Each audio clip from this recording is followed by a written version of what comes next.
Bom dia, boa tarde, boa noite. Vamos então a mais uma nova série de vídeos, mais um resumo de livro. Dessa vez um livro muito bom chamado, a tradução seria Guildas, Inovação e Economia Europeia, de 1400 a 1800, do S.R. Epstein, não é o mesmo que vocês estão pensando, e Martin Prack. Esse livro ele é um livro de economia falando sobre as corporações de ofício, que é muito técnico e muito grande, tem aproximadamente 340 páginas.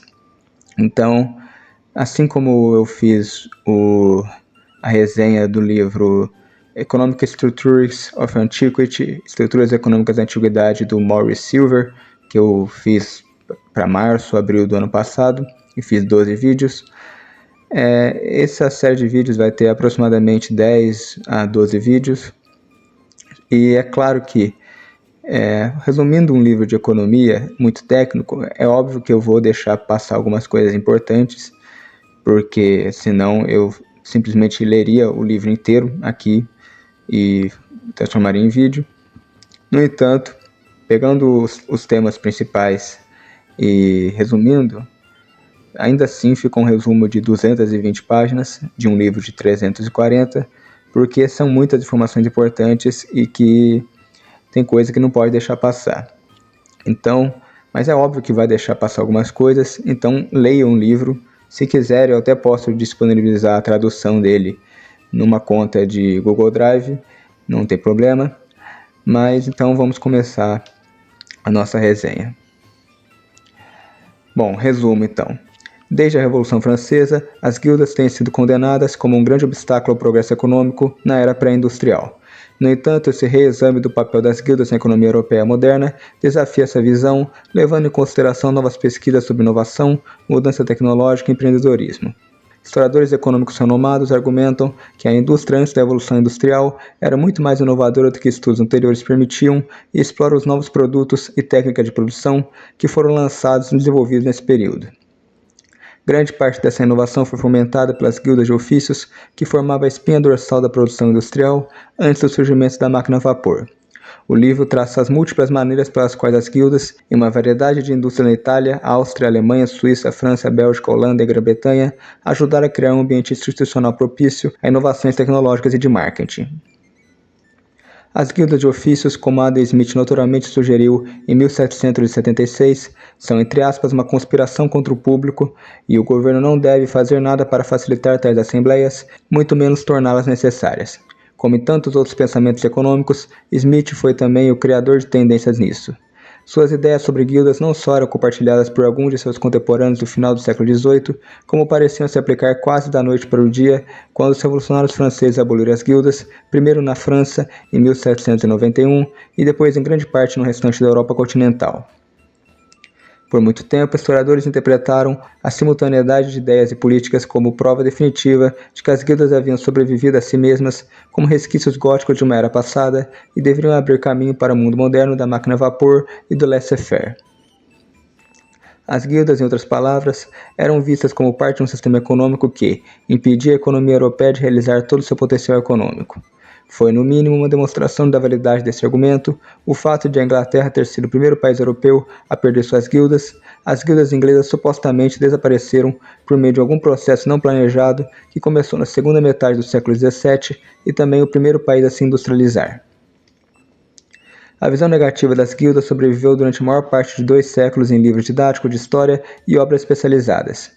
Um estudo recente da economia europeia moderna retrata rotineiramente as guildas como restritivas, como instrumentos de busca de renda por parte da elite e como foco de conservadorismo econômico.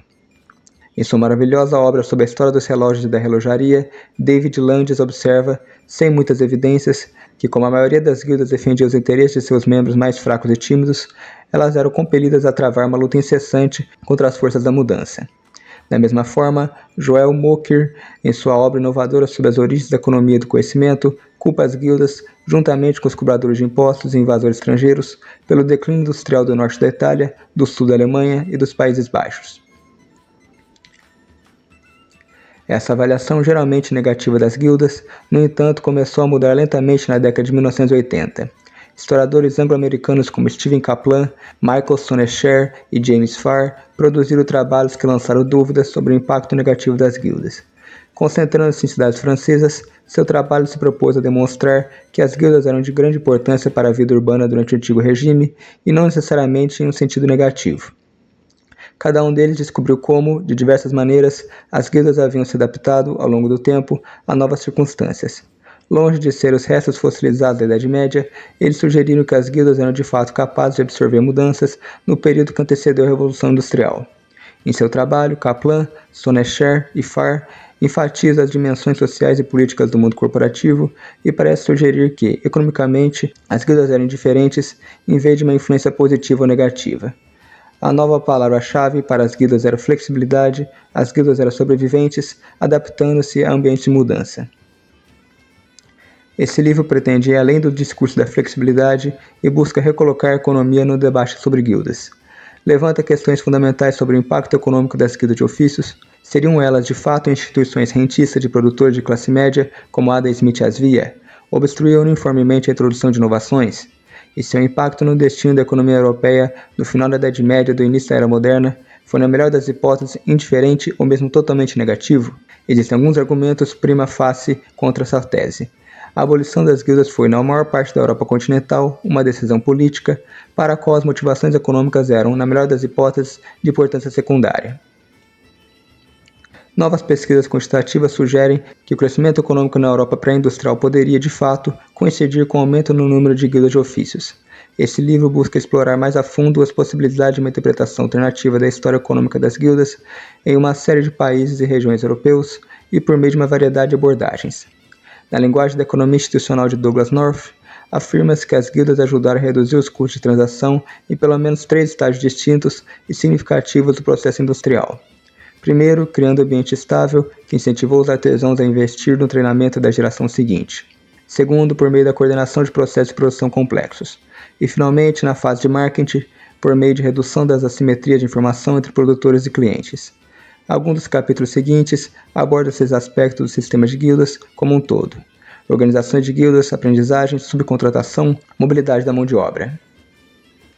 Outros analisam ramos específicos da indústria artesanal para investigar em detalhes a contribuição das guildas para a indústria de seda e vidro venezianas, a indústria da seda de Lyon, a indústria de pintura da Holanda e a fabricação de instrumentos em vários países europeus.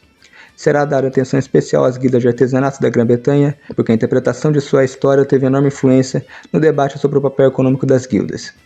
O objetivo do restante dessa introdução é fornecer uma estrutura geral para os estudos de caso especializados nesse livro. Para isso, esboçaremos uma série de características gerais da produção industrial antes da Revolução Industrial e, posteriormente, demonstraremos como essas características eram tratadas pelas guildas.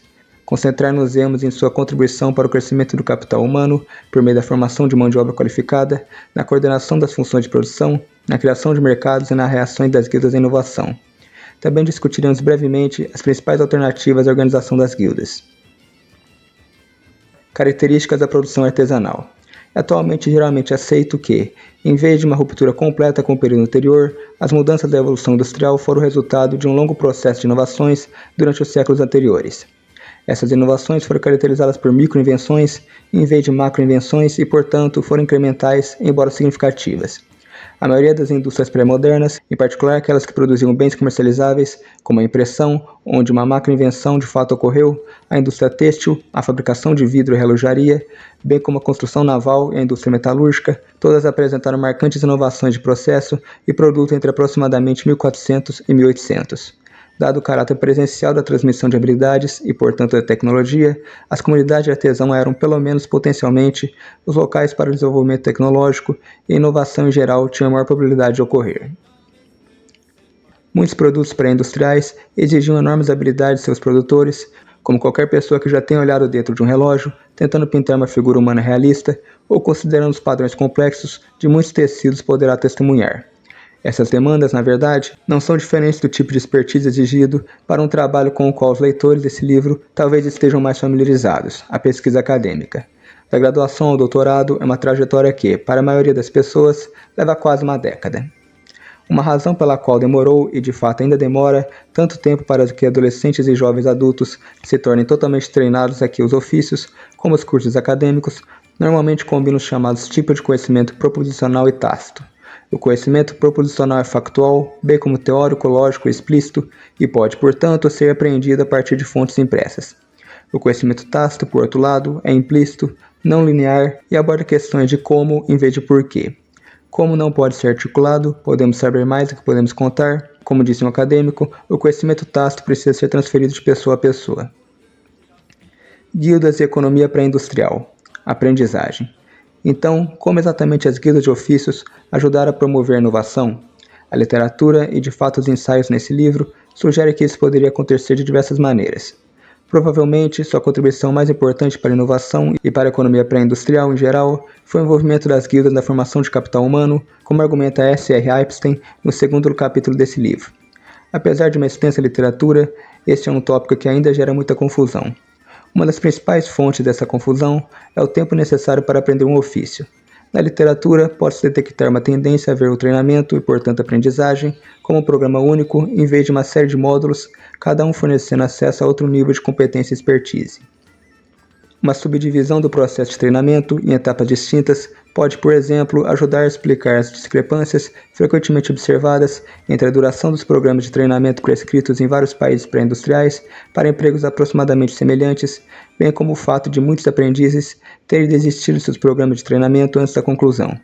Por que um aprendiz de alfaiate levaria 7 anos para concluir seu treinamento na Inglaterra, de 3 a 4 anos na República Holandesa, de apenas 2 anos nos Países Baixos espanhóis e de 3 a 6 anos em Paris?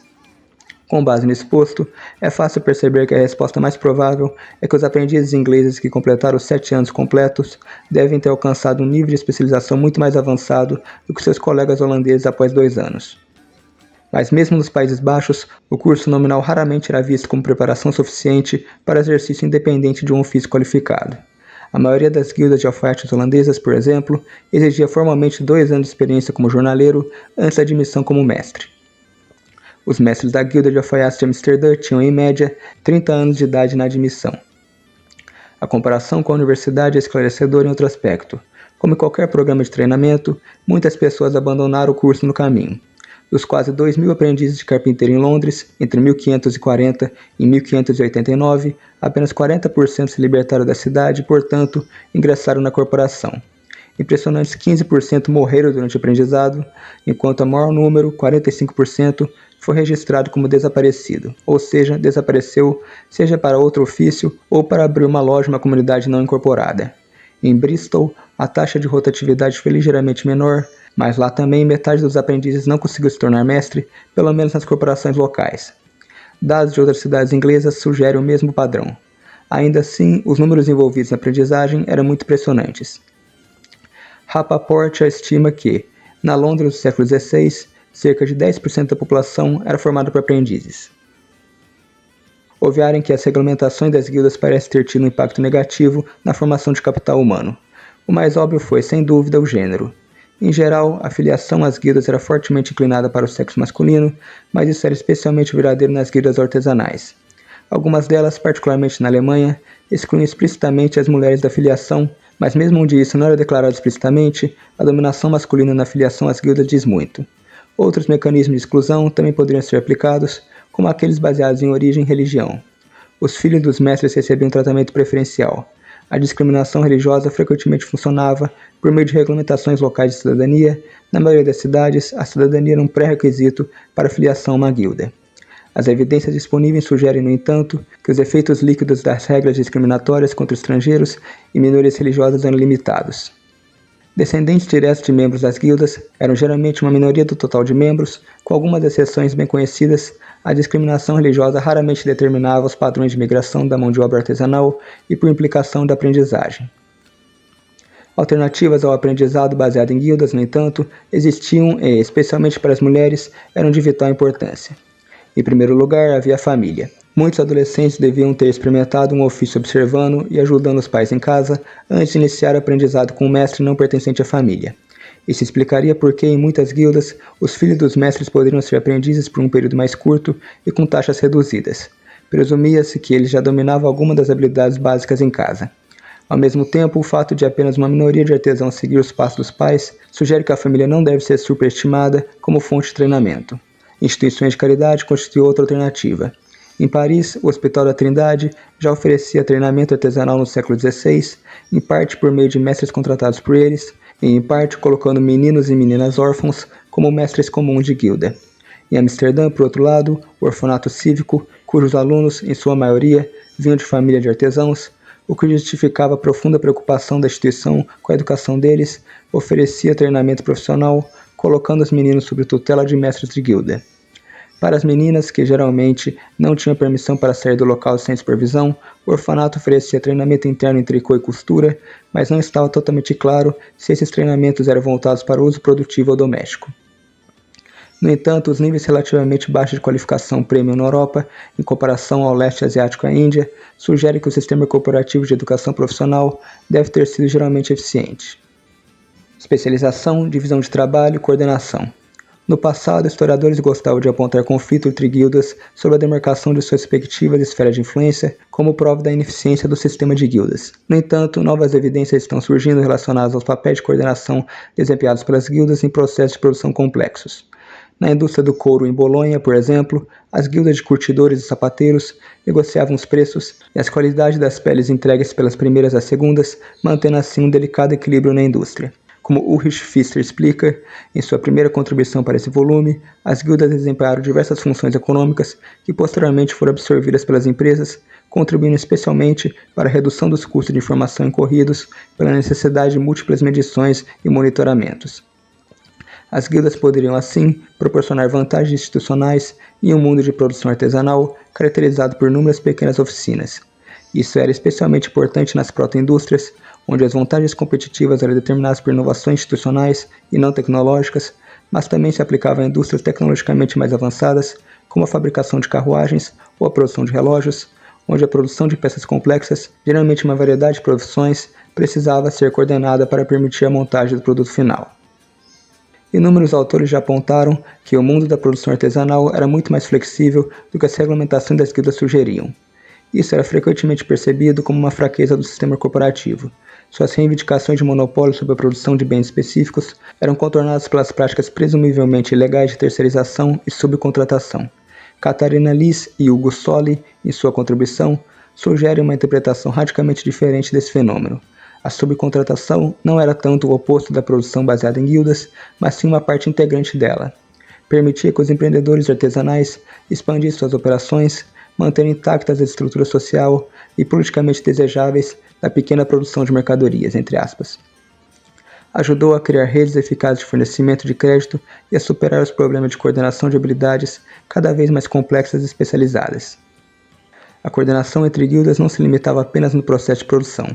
Como argumenta Martin Park em seu capítulo, a agregação criava uma série de externalidades benéficas para os membros e para a indústria como um todo, como, por exemplo, a redução das assimetrias de informação entre produtores e clientes. Os mercados pré-modernos eram seriamente prejudicados pela falta de informação sobre produtores e seus produtos, e esse problema poderia, em última análise, levar à paralisação completa do comércio de produtos quando os clientes se tornassem excessivamente desconfiados de sua qualidade.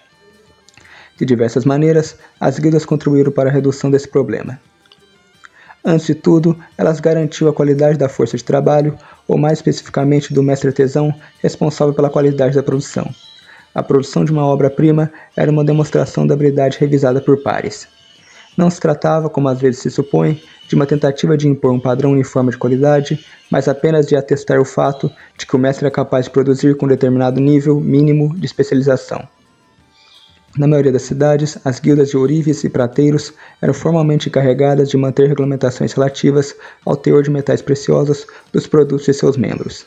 Na Inglaterra, esse chamado ensaio, ou seja, o teste de produtos de ouro e prata para determinar seus ingredientes e qualidade, era um privilégio nacional da London Goldsmith Company. Como Ian Andersgade e Patrick Wallace demonstram em seu capítulo, tais regulamentações nacionais estavam intimamente relacionadas às políticas tributárias da coroa, mas também às características específicas do próprio produto. Ao lado do ouro e da prata, o estanho, com problemas semelhantes de controle de qualidade, foi um dos poucos produtos para os quais os mesmos arranjos foram introduzidos com sucesso. Com uma ou duas exceções, as tentativas de outras guildas londrinas de obter privilégios nacionais semelhantes, por motivos puramente rentistas, foram infrutíferas ou tiveram vida curta. Protegendo e compartilhando conhecimento. Dada a importância do conhecimento tácito na maioria dos ofícios, a natureza experiencial da maior parte do conhecimento tecnológico e o fato de o processo tecnológico ser em pequena escala e incremental, em vez de generalizado e revolucionário, os direitos de propriedade intelectual eram difíceis, muitas vezes impossíveis de estabelecer. O compartilhamento de conhecimento, voluntário ou como resultado não intencional da mobilidade da mão de obra, parece ter sido a norma, apesar das referências contemporâneas ao mistério do ofício. À primeira vista, essas podem sugerir algum tipo de sigilo, mas após uma análise mais aprofundada, verifica-se que esse mistério era precisamente o conhecimento tácito impossível de articular com precisão e, portanto, precisava ser transmitido pessoalmente. Quando Christian Huygens inventou o relógio de pêndulo em 1658 e mandou construir um protótipo por Salomon Coster, relojoeiro de Haia, esse foi imitado em meses, talvez até semanas. As tentativas de Huygens e Coster de estabelecer uma patente e um monopólio de 21 anos sobre a nova tecnologia fracassaram miseravelmente, pois a invenção, uma macroinvenção nesse caso, foi copiada, adaptada e aprimorada por artesãos de toda a Europa Ocidental. Anthony Turner ressalta a importante observação de que as guildas de relojoeiros e fabricantes de instrumentos não se opunham à inovação em si, mas tendiam a resistir às tentativas de monopolizar tais invenções para o lucro individual. Em diversas áreas, como construção naval, mineração e alguns outros aspectos da metalurgia, a divisão do trabalho era tal que era extremamente difícil identificar grandes inovações tecnológicas, quanto mais apontar um inventor individual. Normalmente, ninguém sabe quem inventou o primeiro fruit ship, navio de flauta, que levaria o comércio internacional holandês ao domínio mundial no século XVII. Não há dúvida de que o fruit ship, como tal, foi uma grande inovação tecnológica, mas sua criação foi o resultado de um processo de melhorias incrementais, realizada por centenas, possivelmente milhares de artesãos desconhecidos e muitas dezenas de estaleiros espalhados ao longo da costa do Mar do Norte. O comércio de vestuário parisiense, por exemplo, testemunhou mudanças drásticas desde o fim do século XVII, desenvolvendo-se rapidamente uma genuína indústria da moda, introduzindo inovações em um ritmo cada vez maior. O manteau, que em inglês se tornou mantua, revolucionou o código de vestimenta diário das mulheres em toda a Europa nesse período. Foi desenvolvido em Paris simultaneamente a incorporação das costureiras, ou seja, as produtoras desses vestidos, que adquiriram seus estatutos em 1675. Em Antuérpia, por volta de 1600, os negócios incorporados começaram a experimentar a produção de roupas prontas, em vez de personalizadas, como capas, meias e calções. Fabricius Panfi, um mealheiro possivelmente de origem italiana, possuía, em 1604, um estoque de 1836 peças. Quase 80% dos seus negócios eram realizados fora de Antuérpia. Em 1610, os alfaiates de Bruxelas e Mechelen, Malines, reclamavam da venda dessas roupas prontas de Antuérpia por brechós em suas próprias cidades. Mobilidade da mão de obra. Muitas inovações ocorreram como resultado da combinação de know-how desenvolvido em diferentes locais de produção ou, mais diretamente, por meio da mobilidade da força de trabalho. Uma pesquisa realizada em Viena, em 1742, mostrou que, de um total de 4.773 mestres de guilda, apenas 1.160, ou 25%, haviam nascido na região. Um terço dos mestres eram estrangeiros, originários principalmente de territórios não pertencentes aos Habsburgos, no Sacro Império Romano Germânico. Na Amsterdã do século XVIII, a maior região de origem dos mestres alfaiates era a Alemanha, 37% deles haviam imigrado de lá. Por outro lado, apenas 21% eram nativos da própria Amsterdã. Dietrich Mayer, um de uma longa linhagem de pintores, gravadores e ourives de Zurique, deixou um caderno de esboços com projetos para trabalhos em metais feitos em seu itinerário como jornaleiro. Partindo em 1669, trabalhou em Basileia, Augsburg, antigo centro do comércio de Orivesária, possivelmente Amsterdã, e depois Basileia novamente, antes de retornar à sua cidade natal em 1674. Apesar das persistentes sugestões em contrário na literatura, as petições e ações das guildas contra estrangeiros, entre aspas, raramente eram dirigidas contra imigrantes como tais, mas sim contra não-membros ou estrangeiros não residentes. As guildas não apenas toleravam a migração, mas especialmente na Europa Central, a encorajavam ativamente, como Reinhold Haidt aponta em seu capítulo nesse livro. De 1400 a 1800, resposta à mudança. É comum presumir que as guildas se opunham a qualquer forma de inovação tecnológica. É verdade que se pode encontrar inúmeros exemplos dessa oposição. A equação geral entre guildas e conservadorismo tecnológico está, no entanto, errada em pelo menos dois aspectos. Em primeiro lugar, como já discutimos, a maior parte das mudanças tecnológicas na Europa pré-industrial foi resultado de micro-melhorias incrementais, descobertas mais ou menos involuntariamente por artesãos que praticavam seu ofício. Em outras palavras, a mudança e o progresso tecnológico foram o resultado não intencional dos artesãos que se dedicavam à sua atividade normal, que era produzir produtos industriais com o máximo de suas habilidades. As guildas talvez não tenham contribuído diretamente para essas melhorias como tais, mas tiveram grande importância para sua difusão. Além disso, como a difusão é, para a aplicação de novas tecnologias, pelo menos tão importante quanto a invenção em si, essa contribuição poderia ser de fato vital. A construção naval holandesa oferece um bom exemplo desse tipo de inovação gradual. Durante os séculos XV e XVI, a indústria era muito dinâmica e de fato inovadora. Tornou-se uma importante indústria de exportação por si só e, crucialmente, seus produtos ajudaram a impulsionar a economia holandesa para o domínio global. As guildas de construtores navais contribuíram para esse desenvolvimento de diversas maneiras significativas. Elas criaram ambientes estáveis para investimentos e inovações. As guildas frequentemente investiam coletivamente em equipamentos caros, como rampas de lançamento e guindastes. A inovação nas guildas de construtores navais tendia a ser coletiva, em vez de individual, visto que a guilda oferecia um fórum para a troca de ideias em suas reuniões regulares, onde a presença era obrigatória. É fato que, no século XVII, a indústria perdeu sua capacidade inovadora e suas guildas tornaram-se muito mais conservadoras. As indústrias venezianas da cera e do vidro eram ambas indústrias incorporadas sem representação política. A busca de renda, portanto, não estava nos planos para elas. Em vez disso, ambas as indústrias reagiram à concorrência de preços de outros centros de produção, modernizando-se por meio da aplicação de novas tecnologias e migrando para produtos mais complexos que aproveitavam ao máximo as habilidades altamente desenvolvidas da força de trabalho. No final do século XVII, por exemplo, os estágios nas guildas de tecelões de seda foram estendidos de 5 para 7 anos, não, ao que parece, para excluir os de fora, mas como reflexo da crescente complexidade do trabalho. Alternativas. A literatura histórica apresenta dois tipos de alternativas à guilda como organização industrial, surgindo nos 2 séculos anteriores à Revolução Industrial. A primeira é a proto-indústria. De acordo com a visão tradicional, a proto-indústria surgiu no campo europeu porque os empreendedores esperavam escapar do conservadorismo tecnológico e dos altos níveis salariais impostos pelas guildas urbanas. Esse argumento é no mínimo enganoso e provavelmente equivocado. Em várias áreas proto-industriais, a indústria rural era, na verdade, regulada por guildas.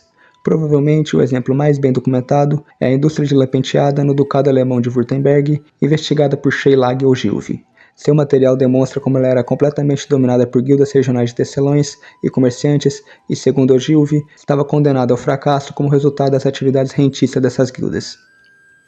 As guildas dominavam a proto-indústria em grande parte das terras alemãs, Itália e Espanha, mas isso não era necessariamente prejudicial em todos os lugares e em todos os momentos, como Pfister demonstra no primeiro capítulo desse livro. A segunda razão pela qual seria errado ver a proto-indústria rural como uma alternativa às indústrias incorporadas nas cidades é a dependência da proto-indústria exatamente desses produtores urbanos.